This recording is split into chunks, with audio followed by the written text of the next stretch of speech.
Liam, I just want to say we missed the face-to-face sessions, but I think it's fantastic that you and your team have set up this forum that allows us to get together and keep up to date like this. So thanks for setting this up. It's been good to stay in touch with a lot of people this way, and we've got Lucia there as well. How you doing, Lucia? Also muted. I should have told you all that I muted you before before saying hello, shouldn't I? Hi, very well, thank you. Yeah, so for those who are just hearing about the Mountain Boys story, Lawrence is the CEO and Lucia is the VPX, and today they're going to give a short presentation on the company.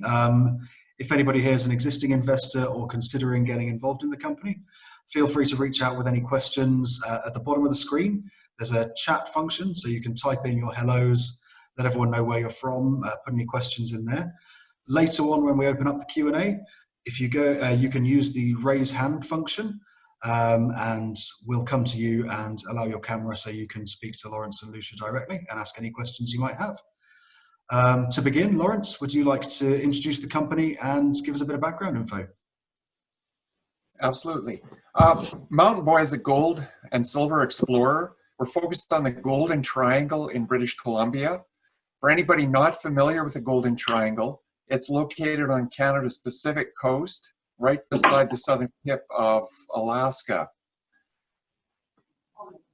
I will give a brief introduction of the company and overview of the project, and then turn it over to Lucia, and she will give you the more interesting part of the story. I have a geological background and 40 years experience in the mining industry. I worked for majors and juniors, and I spent more than a decade writing an investment newsletter.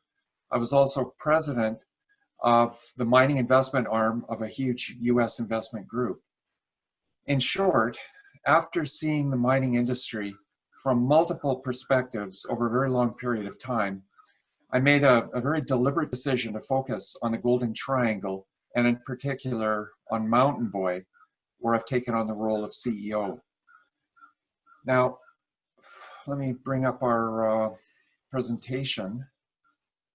Okay, first thing I have to point out that we will be making forward-looking statements, and to save you having to read this entire disclaimer, I'll just say that in essence it means that we're going to tell our story objectively, but we cannot guarantee that the world will evolve as we all sincerely hope and believe that it will. So we've just completed a $3.25 million financing. One of the most successful investors in the junior mining space is now a significant shareholder. That, of course, is Eric Sprott. And I can report that management owns about 20% of the shares of this company. We made a substantial contribution in the recent financing. So management are in exactly the same position as the other shareholders. We're totally committed to the success of this company. With that financing, we're now in great shape to conduct an aggressive exploration program, which will include drilling on 3 distinct targets, each one of which represents a large-scale discovery potential. And I should point out that discoveries in the Golden Triangle, on the sort of scale that we are targeting, have earned valuations in the hundreds of millions of dollars. Now, let's be very clear, we're not there yet, but I just want to give a scope of what we are striving to achieve, what our objectives are with the work that we will be conducting over the course of this summer and going forward. Now, just to touch very briefly on the Golden Triangle,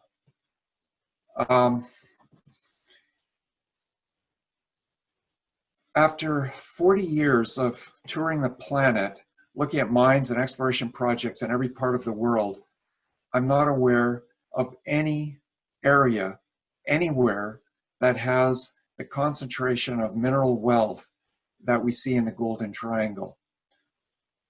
Obviously, the Golden Triangle is very well known for its gold endowment.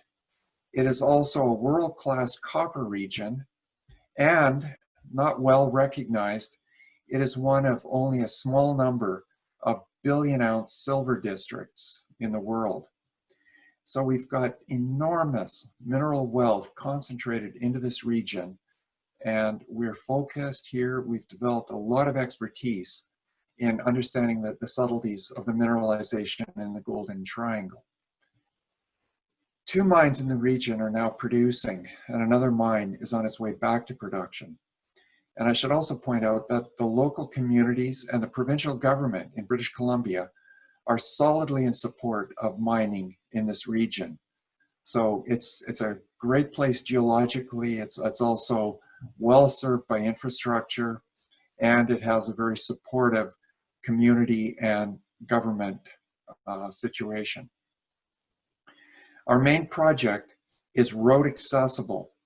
Concentrate from the 2 operating mines in the region is transported along a highway that passes within 5 kilometers of our property. The concentrate is shipped from the Port of Stewart, just 20 kilometers south of our property, and the power line to the Bruce Jack mine follows that highway. One of our exploration targets is actually within sight of the mine that is headed back to production. So the obvious question is, with such a fantastic location and everything else pointing toward mining, all this great infrastructure, why hasn't this property already been mined out? Well, in fact, part of it was mined. In the early 1900s, there were several mines that operated on the property. Back then, access was by pack horses, and it was remote. It was very difficult to access these properties. More recently, there were several companies and individuals that worked all over the area that is now covered by our property. But they worked on small properties. They focused on primarily reestablishing production of those old mines. And they were all grossly undercapitalized. It wasn't until the current team got involved with Mountain Boy that we consolidated the property, and we assembled the wealth of information that had been generated over the previous decades across this whole area. For the first time, we were looking at this area from a big picture perspective, and what we now see is quite remarkable. In short, we have established that our property is analogous to the Premier Camp, which is located immediately to the west. Premier was an important historic mining camp. It produced 2 million ounces of silver, 45 million ounces, it produced 2 million ounces of gold and 45 million ounces of silver, and is now on its way back to production. We have assembled compelling evidence that our property is similar to Premier in many important ways.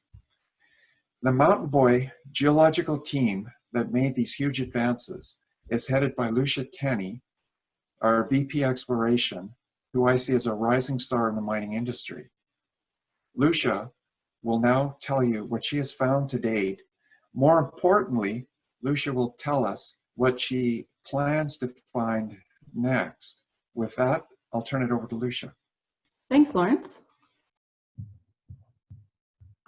We will go to my screen, and I'll introduce everybody to some of our targets.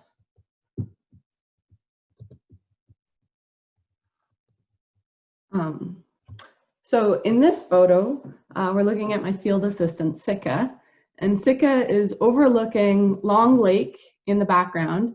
And in the background, you can just see one of the roads that happens to fall on Big Missouri, which is one of the deposits that makes up the Premier mine. So a little bit of history about myself. I started working out of Stewart in 2010. I was working for Great Bear Resources on the BA property. In 2018, I did a few days field mapping on the American Creek project. That was my first time on the ground. I was able to map the high grade vein in and around there, and then some low elevation ground. In 2019, I became fully involved with Mountain Boy Minerals, and we conducted a much more extensive field program that summer. So we decided to follow up on some gossans and some intrusions that we had mapped the year before. And that kind of led us to put in a soil grid. And that soil grid led us to the really significant discovery of what we now refer to as the American Creek intrusion. So this intrusion that we found, discovered last year, is early Jurassic in age, which is significant for this area. Early Jurassic intrusions are known mineralizers for a lot of deposits in the area. And it's much like the Premier Porphyry found in the Premier Camp.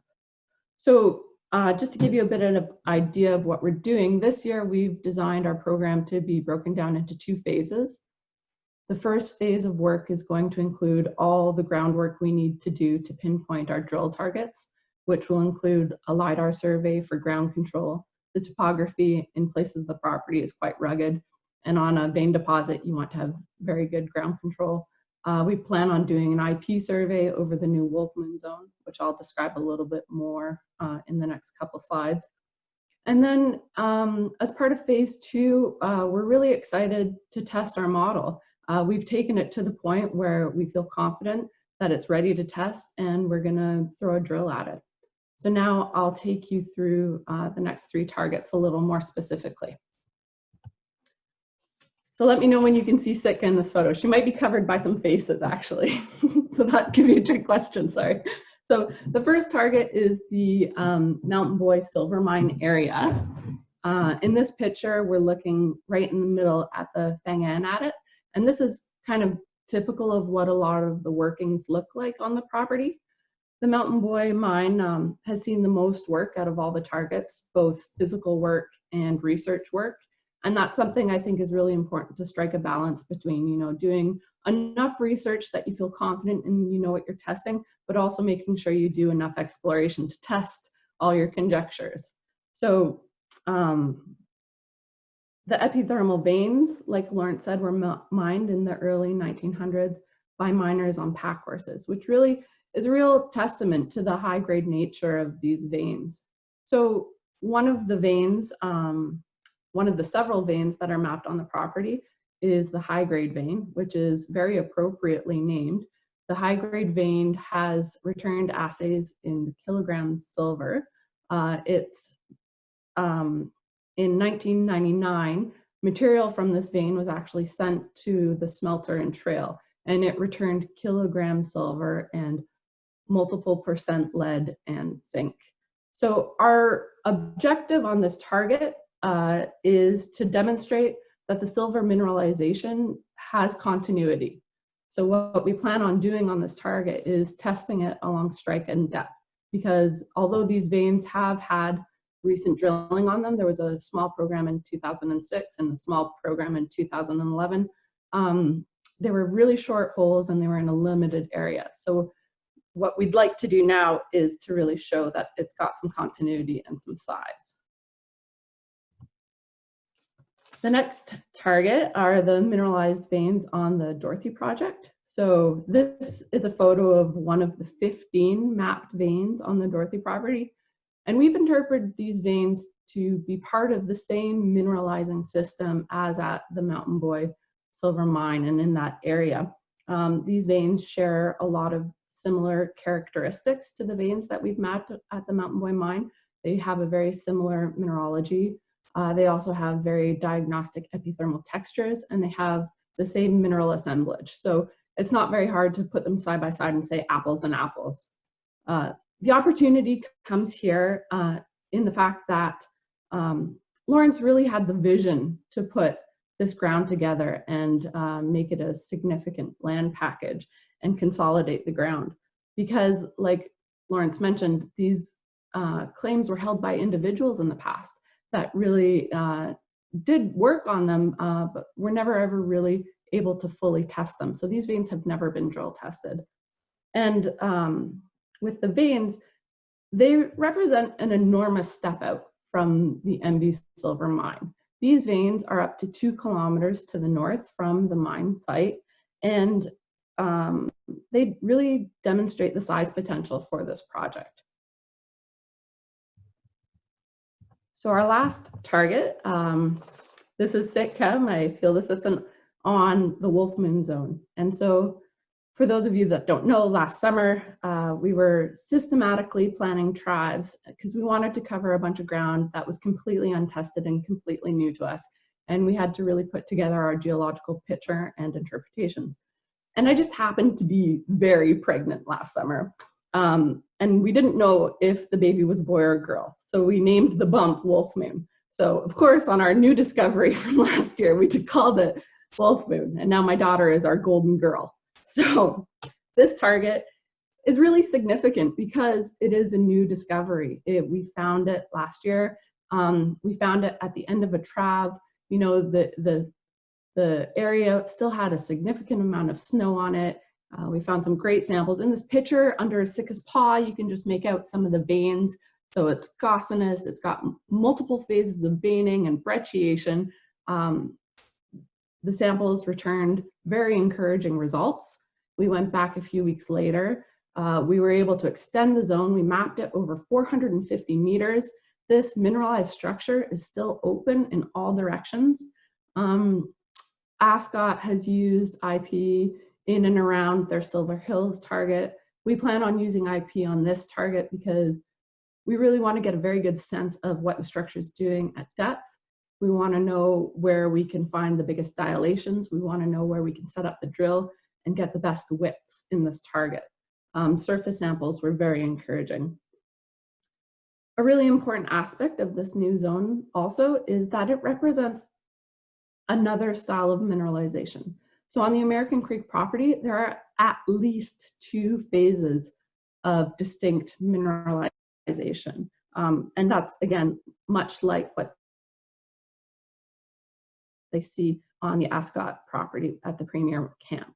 So really, in summary, we're really confident in the data we've collected that support our model, and we're really excited to test it.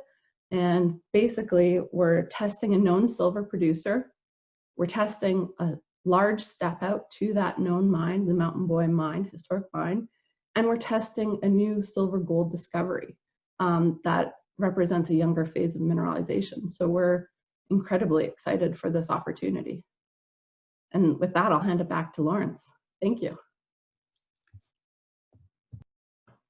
Just before Lawrence jumps back in there, just wanted to remind everybody, if you've got questions, add those in the chat window down at the bottom there. As Lucia and Lawrence are going along, I can write those questions down and I'll make sure we get those to the guys afterwards. Cheers. Take it away, Lawrence. Well, at least at an overview level, that's our story. So throw it open to anybody out there that has questions, and we'll do what we can to answer. Great stuff. Thank you very much, both of you. I'm going to start with a quick question. You mentioned IP there, Lucia. Would you mind explaining perhaps what that was to anyone who's not completely geoliterate? Yeah, I'm sorry. So IP stands for induced polarization, and it's a geophysical method whereby they send electrodes into the ground, which excites the ground, and then they get back resistivity and chargeability. Now, this target at Wolf Moon, where we're planning on using this method, has really coarse mineralization. So IP classically is used for porphyries, where the mineralization is disseminated through those rocks. So that those disseminated sulfides typically get excited and send back a strong response. It also works really well to show where magnetic signatures have been destroyed, so mag destruction. And that's what's really going to show us where the structure is and what it's doing at depth. We also elected to use a 3D version of IP this year, so it kind of fills in the gap and will help us really get the best picture for this target. Yeah, and this is, it's quite a common method that's being used up the road by Ascot as well, as far as I know. That's what I've read. That's what we've read, yeah. Thank you very much. So anybody else in the room like to ask a question? You can either raise your hand at the bottom of the screen, there should be an option to do that, or type into the chat and I'll come to your screen and bring you up. Normally everyone thinks of questions 10 minutes after the show and then we get lots of emails, but do feel free to raise any you have. I think Marina has one. Marina, there we go. If you'd like to unmute yourself, Marina, and then go ahead.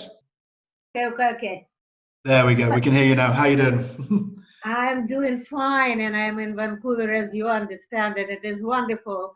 I was very much looking forward to this presentation. Wonderful. It's good to see you in exciting. Vancouver. Yeah. Well, it's good to see you, I believe, in London. Vienna in Austria. Vienna, even Yeah. better. My Even favorite further. Vienna. Yeah. So you have a question for Lucia and Lawrence there? Well, so I understand that we are talking about long-term pregnancy. Am I right? Long term, I was 8 to 9 months in the field, pregnant in the field. Excellent.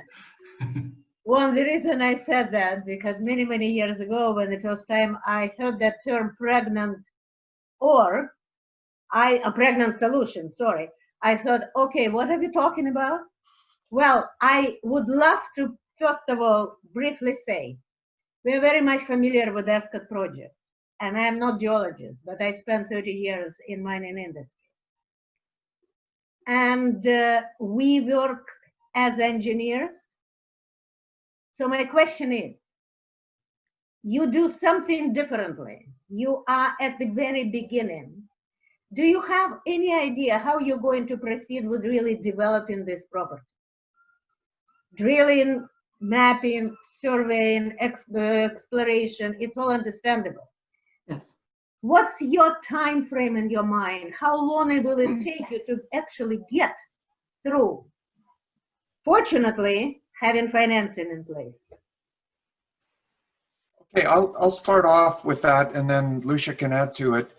The Wolf Moon clearly is a brand new discovery, but the other part of it, the Mountain Boy mine and the area around that, and then the veins to the north, have seen quite a lot of work.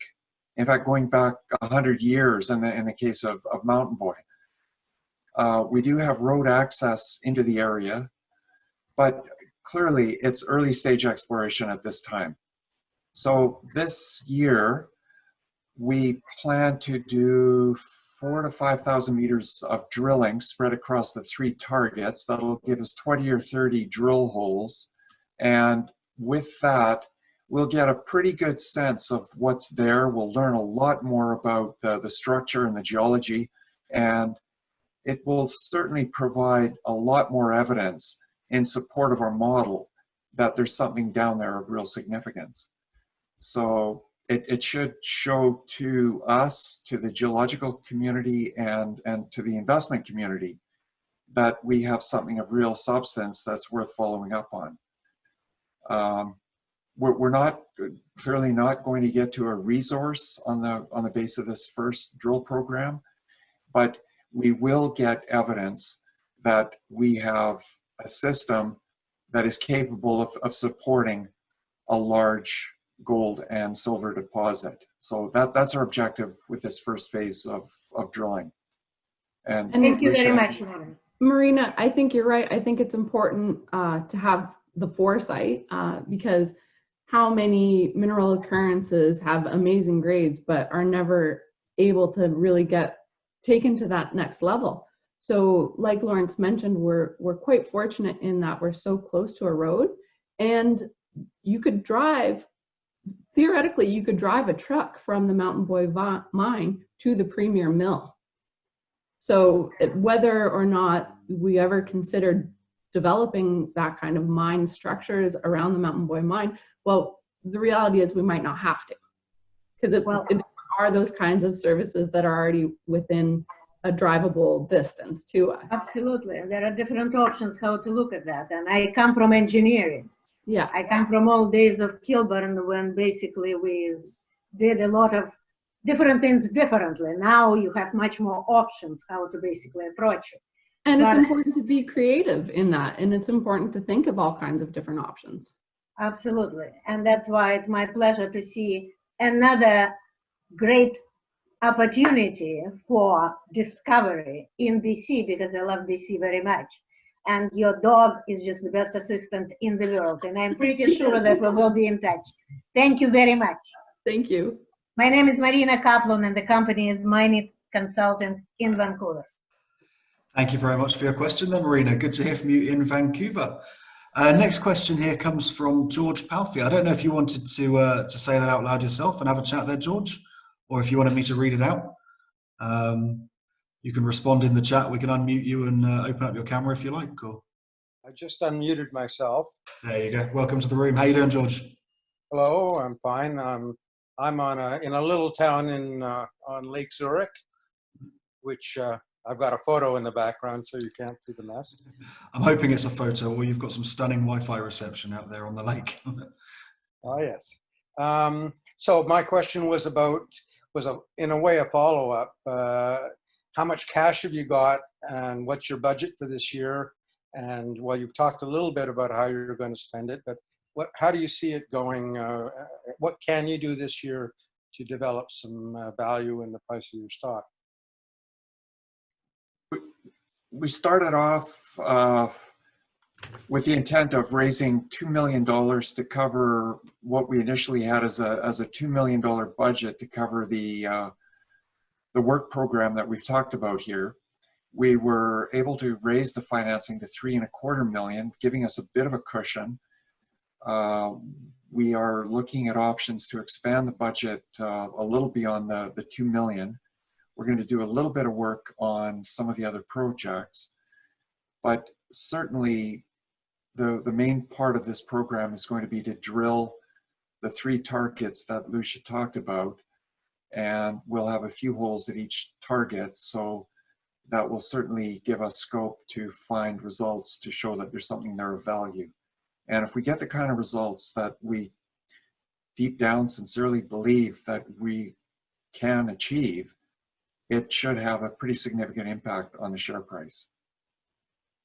So Lucia, are you going to spend most of your cash this year, or are you going to have some, you're going to probably hope to raise money at the end of the year? Well, you know, like so many of these programs, if we get results that meet or exceed our expectations, we will likely raise further money in order to be able to have the scope to expand the program as quickly as possible. So at the very least, we'll get through this program, we'll expand on it somewhat, and we'll have enough cash to comfortably get us through, you know, through the next year. If we get results in line with our expectations, I think we're going to be in a very strong position to raise further money and quickly expand on the program. Thank you very much, George and Lawrence, for that question and answer there. Aid, you've got a question there along a very similar line. I don't know if you wanted to raise the second half of that yourself, or? Yeah, I would. So obviously, my name is Ali, by the way. I'm from. Sorry, man. Mispronounced your name completely. How's it going? That's fine. I'm originally from Nigeria, but I live in the UK now. The question was about funding, really. I suppose if the drill program did go, you know, as you planned, you would be looking to raise some further funding because it's still quite early stage, from what I can see. Are we looking at a share dilution, or you know, or what sort of options are you looking at for further funding for your program, for your company? That's pretty much it. If we set off later this summer to raise money, it would be on the basis that we're achieving results in line with expectations. And I think on that basis, the share price would reflect that value. And, you know, I hate to project share prices, but certainly the kind of results that we're anticipating and looking at the reaction in the marketplace to other companies in this region that have generated favorable results, I think we'll be able to raise money at a significantly higher share price if we do expand the program later this summer. Okay, that's good to hear. Just one last thing. Based on your drill result, would you say we're looking at a potential tier 1 sort of mining program here? Sorry, I didn't quite catch the question.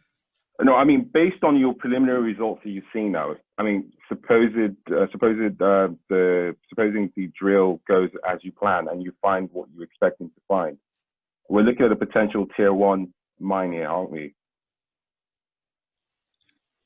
Are we looking for monsters? Yes, I think is the question, Lawrence. Yeah, Is it a basically. monster project or? yes, our expectation is that the property that we're exploring looks very much like the Premier District. And the Premier District produced 2 million ounces of gold and 45 million ounces of silver. It's about to go back into production. Potential for that much again. So we're definitely talking gold in the multi-million ounce category, silver in the tens of million ounce category. One of the drill holes on this high-grade vein that Lucia talked about from 2006 hit 5 kilos of silver over 5 meters. So our expectations are high. Let's put it that way. There's a lot of potential in this project for scale and for grade. And I think one piece to add to that, Lawrence, is that the Premier Camp is made up of several deposits. So they have significant economic mineralization in like 4 different areas, all proximal enough to be feasible as a mine together. So that is another similarity to what we're seeing on the American Creek West project. Like the Mountain Boy mine area is 2K from the Dorothy vein. So, you know, slowly drill off and define those targets and then put them together as a package like Lawrence has. Cheers for the question there, Aid. Did you have another one or? I know. I think you've answered most of my questions, and I get a sense it's going to be a really aggressive mining project if everything goes as planned. So, you know, fingers crossed and see how things go. Well, Addy, please check out our website because this is only one of our projects that's super exciting. I will go on there. Thanks. It's funny you've logged in from Manchester. I'm actually flying up there in a week's time, so we'll have to catch up for a beer, Addy. Oh yeah, sure. We can talk a bit more about this one next week. But, Okay. All cheers. Anybody else in the room there with a question at all? Otherwise, you're going to get me asking questions, and I just go down the geeky geology route. So we'll just be quizzing Lucia on rock ages and significance. We should have some more ages coming up too. Okay, let's talk about those then. So you mentioned the age of the rock was significant. How did you go about dating those? Because I find that really fascinating, the process. And, yeah, no, that's a great question. As part of my master's, I did a bunch of geochronology. So we did uranium-lead dating of intrusive bodies. For my master's, we were doing it to constrain the age of deformation. For here, we just wanted to know the age of the rock. Because early Jurassic, you know, Danny Aldrich, who is a very well-known geologist for working in this area, he's written a lot of the seminal papers. In a presentation, he would write Jurassic with $2 as the S's, right? So that's a really significant time and age in this area.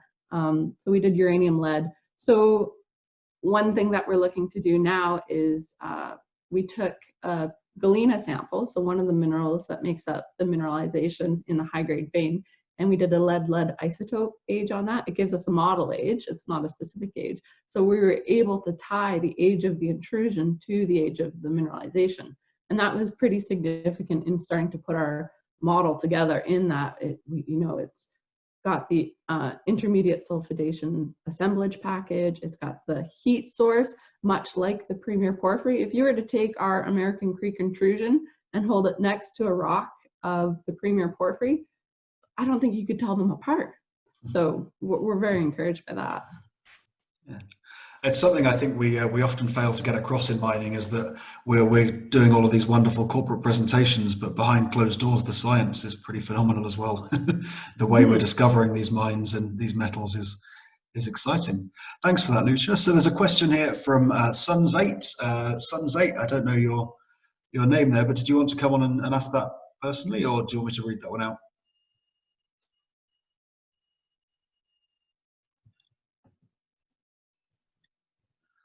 No, I'll go ahead and read that one then, and if you want to jump in at any point, or if I make a mistake, do correct me. So for the 20 to 30 holes, please provide drilling schedule. What's your estimated meters per day, which is an exciting question for British Columbia drilling. One or more drill rigs. estimated timing to start seeing assay results, and answers for all. Yeah. I don't know if that's answers to everyone, every specific assay result, or So next to week, everyone in the room. Yeah. the crew is mobilizing next week. We're going to do a couple weeks of mapping specifically on the veins and get our LiDAR because, well, the opening screen showed a kind of panoramic view of the side of the mountain that the Mountain Boy mine is on. So it's pretty rugged topography. Drill setups have to be very thoughtfully placed. So we anticipate having the drill on site in September. We have considered putting 2 drills on the project, depending on timing, just to kind of get as much drilling in as we can before we get chased out by the winter. And then, you know, assays, who knows, 6 to 8 weeks is kind of what they say. So looking for assays, maybe October, November, realistically. Forgot to unmute myself. Are you using a local lab there? You know the guys you're going to be working with on that? Or? Oh, that is one of the things on my to-do list. That's on your to-do list. Nail down my contractors. Yeah. I can see there's one of the guys from MLS is on the call, so maybe it's a good time to put I'll probably get an email. Yeah. If I could follow up on that. Yeah, please do, George. Go ahead. Yeah. Yeah, as you said, it looks like pretty rugged terrain. Are you going to be able to drive rigs up into that zone, or do you have to use helicopters? When in 2006 and 2011, they were not helicopter supported. They did drill off the road. We plan on not drilling from the same platforms. We want to test the continuity of the system. So we will be doing a helicopter supported program. And the east side of that ridge, it's called Bear River Ridge, is a lot more rugged than the west side. So the Wolf Moon, I should have shown a better picture of the Wolf Moon that makes it look like a cakewalk, because the west side is a lot easier and the setups there will be no problem. And actually, some claims just to the west of ours were drilled in the past, and they were able to use the roads from the Premier mine and then barge across. So there are roads that are a barge away on the west part of the claims also. Okay, but that costs an awful lot more, so that's going to limit the amount of drilling you can do. Yeah, helicopter support is a lot more expensive, for sure. Just if I could add one point there, it is helicopter supported, but we have road access close by so that the helicopter lifts are going to be fairly short. So it's not like some of the other projects in this region where they have to bring equipment and fuel and personnel in from a long distance away. That's we'll right. drive right basically to the base of the mountain, and then it'll be a very, very short helicopter lift from the end of the road up to the drill site. Which is not like some of these sites stage like 20 or 30 minutes flight away from where they're actually drilling. So this is quite a significant difference in. So I think we may have got to the end of the questions there, and we're sort of rounding off on the hour. I don't know if you just wanted to summarize the company in sort of 30 seconds to a minute, Lawrence. Just your key points, key takeaway messages, and then we'll do another quick round if anyone thinks of any questions. And well, the key point is we've talked about the American Creek project in this session, and that clearly is our flagship at the moment. We've got, we're working on a lot of historic information on this, mining going back 100 years, decades of more recent exploration work, but scattered piecemeal. We've pulled that together. We're seeing it for the first time on a big picture basis. And Lucia and her team are providing first-class geological insights into a very extensive wealth of information collected across the property. So at one level, it's early stage exploration, but it's building on a huge amount of earlier work. And the other thing that we haven't talked about at all here is that we have 3 other projects that are going to be seeing a little bit of work this year, basically setting them up for much bigger programs that will happen next summer and ideally with some joint venture funding to support work on those other projects. So a lot happening in the company. We'll have a huge amount of news flow over the next few months. And from there forward, we're still going to be generating a lot of news through the winter. Lucia, anything further to add to that? No, I think that's it. Good stuff. So I know Lawrence, Lucia, and Nancy, who's down here on the call as well, who's VPIR Corporate Development. I've forgotten your title, Nancy. I'm sorry. But she'll be very happy to answer any of your emails as well. If you do have any further questions, we can forward those along, or we can forward you Lucia and Lawrence's contacts. That's no problem. But for now, thank you very much for joining. Check us all out on Twitter at MTB Minerals and at Spotlight Mining if you want to hear me ramble about Mountain Boy as well. Please stay in touch, and thank you very much for joining everyone today. Cheers. Have a great time. Thank you, Lucia. Thank you, Lawrence. Thank you so much, Liam. Cheers, guys. Thank Have you, a great Liam. night.